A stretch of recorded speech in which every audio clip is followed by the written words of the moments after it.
Forbidden Love by Can Themba. Dora Randolph was now running in the dark, down the road that dipped into the hollow of the bridge, spanning the stream that separated Norgesig from the western areas. From the bridge, the road climbed the hillock and sailed away to New Clare, Western Township, and Sophia Town. He must have seen her, for his dark form swam toward her and caught her in his strong arms. "Not here, darling," he said hastily. "Some car lights may strike upon us." He led her higher up the road into the tall grass.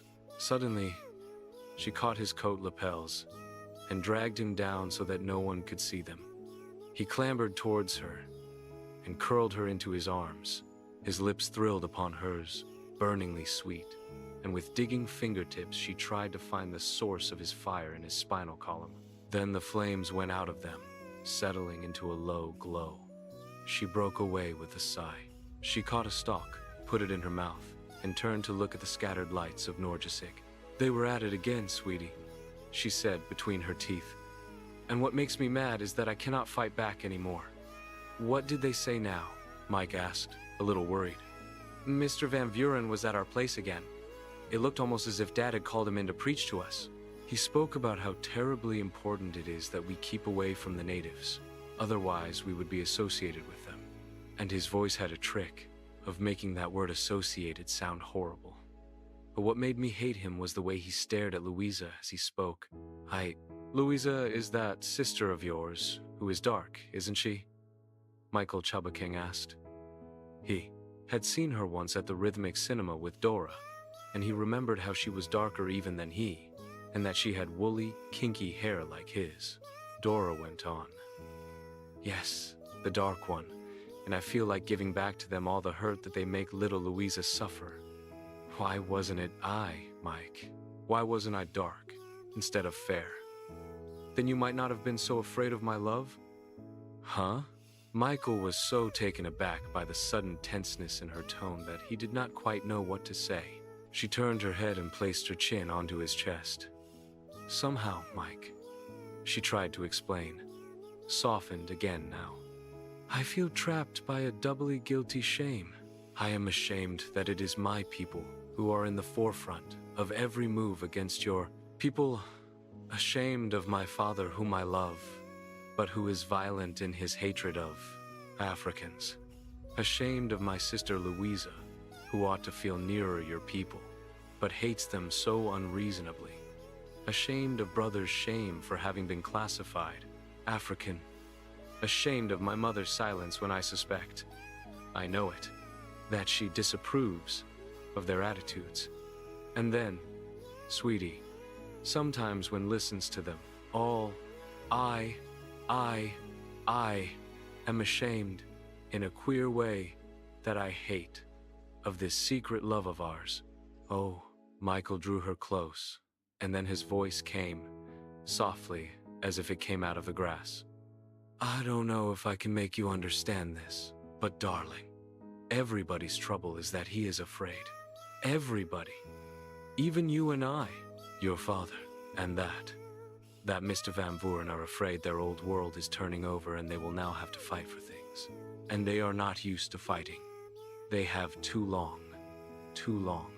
He searched frantically for words that would not hurt her, and at last said weakly, "Too long not fought."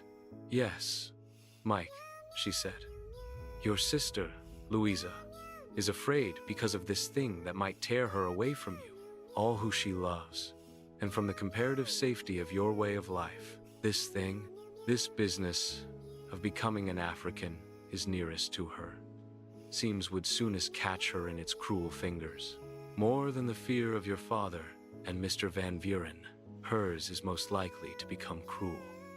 Michael thought about what he was saying for a moment. The significance of his own words was only just becoming clear even to himself. "But my mother, Mike, I can't understand her silence. I'm not sure I can understand everybody's fear," Michael said after a moment. "But tell me, haven't you ever felt that your mother chooses silence because she doesn't want to say anything that might influence her children?" "I see, Mike," Dora said. feeling with her fingers for the hard swelling on his biceps. And my fear is that I know I'm doing just the thing that my mother fears her words might influence us into doing. Partly, but, my dear, let's forget all the world's fear. Let's forget even your fear and mine. Between you and I there is, lying side by side with the fear, of faith. Let's feed the faith. Let's talk of love. No, sweetie, let's not talk of love. Let's just lie still in each other's arms and feel it. After a long while, he released her, raised her to her feet. Tomorrow, 3 o'clock show at the Rhythmic. Here's your ticket. He kissed her again. The headlights of a car on a bend, higher up, shone on them for a moment. A ghost, like shadow, flew out to Nordgezig, like a tongue flicked out of a mouth mockingly. As the driver of the car dipped into the bowl toward the river and the bridge, he said to his companions, "That guy sure must have a dangerous weapon."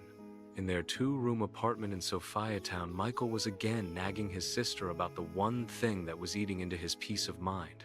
"You keep stalling, dodging me. But do you think it is really in the best interests of the child that you hide its name? After all, I've been thinking of getting married myself, sometime soon." And his voice trailed off. "Don't you worry, Mike," Salome said. "I've the child's true interest at heart. But there are times when there is good reason for not doing the obvious thing. I assure you the child's father is an honorable man. That is all I can say for the moment. You must trust me." Michael looked into the fire in the stove, his mouth twisted into a strained grimace of concentrated thinking. "I still don't like it," he said at length. "What about you? What about your future? However romantic, I don't like the picture of a man who will not stand up to his responsibilities." "You don't understand." And she began to hum one of those catchy songs that fill the streets of Sophiatown now and then for a brief spell. Michael felt beaten again. He was always beaten in this game. The trouble was that he had full confidence in his sister's intelligence. But this, she was right. He could not understand. He remembered something he had heard somewhere. A woman in love is operating at the lowest level of the intellect. He went out. Mynheer Karels, of the Nordgezig Primary School, leaned over the gate of the schoolyard and looked for the small group of colored boys who would be sitting in a circle in a corner of the yard. He called one of them. "Take my bag and put it into the history classroom," he said to the sandy-haired, smart-looking youngster who came up to him. He looked at the circle of boys wistfully. He knew what they were doing now during these precious few minutes before lessons started. They were teasing each other in the age-old school tradition. Probably vulgar, the naughty little scamps, he thought tolerantly as his mind went back to his own school days as a youngster. Then he hurried away to Aunt Sanny's house for that daily cup of coffee. Meanwhile, Freddie Williams, the sandy-haired, smart-looking youngster, sped across the playground to the history classroom. Freddie was not going to miss that morning session of their little tease club. But gee, they got Bobby Randolph at last. Freddie had met Dick Peters that morning on their way to school, and that eternal victim of Bobby Randolph's tease tongue had intimated to Freddie that he had a bombshell with which he was going to blow Bobby to bits and blazers. That is why, as he went flying over the playground, Freddie had shouted to the gang already assembled, "Wait for me!" Dick Peters did wait for Freddie. He wanted a full audience, and he wanted to make sure that his friend Freddie was present in case of any fighting. Freddie was still gasping for breath when Dick stood up, faced Bobby, and exploded his bombshell without finesse or ceremony. "Your sissy goes with a native. You lie." "Yes, it's true. I seen her by the bioscope on Saturday. Your sissy goes with a native." The gang burst into laughter. Bobby broke loose with such a fierce barrage of blows upon Dick that they both tumbled over onto the ground. Dick did not stand a chance. Bobby's arms were flailing into his face and the blood was spurting out. Dick yelled out with sudden fear and pain. Mynheer Karels had to push aside the cheering youngsters before he could get at the rolling fighters. He pulled Bobby off and held the two apart. "What are you fighting for?" "He hit me first," Dick said, inconsequently. "Why did you hit him, Bobby?" "He says my sister goes with a native."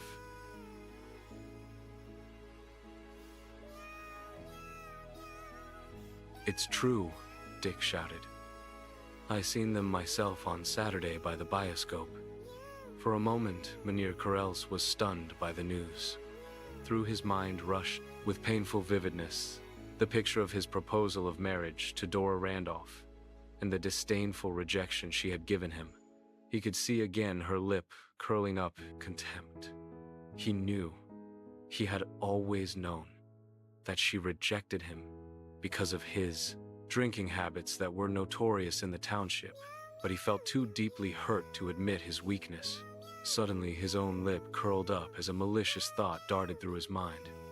"To the hedge you go, both of you," he said as he dragged them away.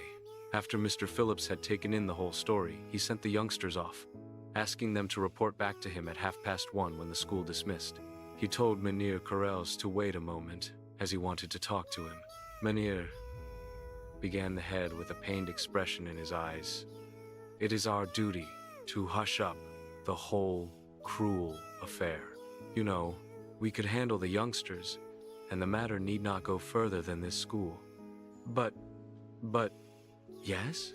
But I think we owe it to the girl's family to tell them of the danger their daughter is putting them in."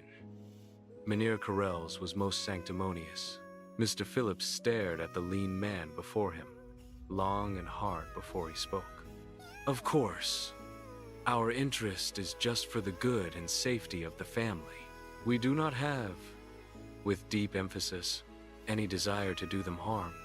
It would not somehow mysteriously happen to be that the whole world knows of it. Really, I must say," was all Mynheer Correls could manage.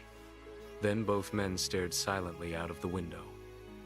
It was a long minute before Mr. Phillips could say, "That will be all, Mynheer."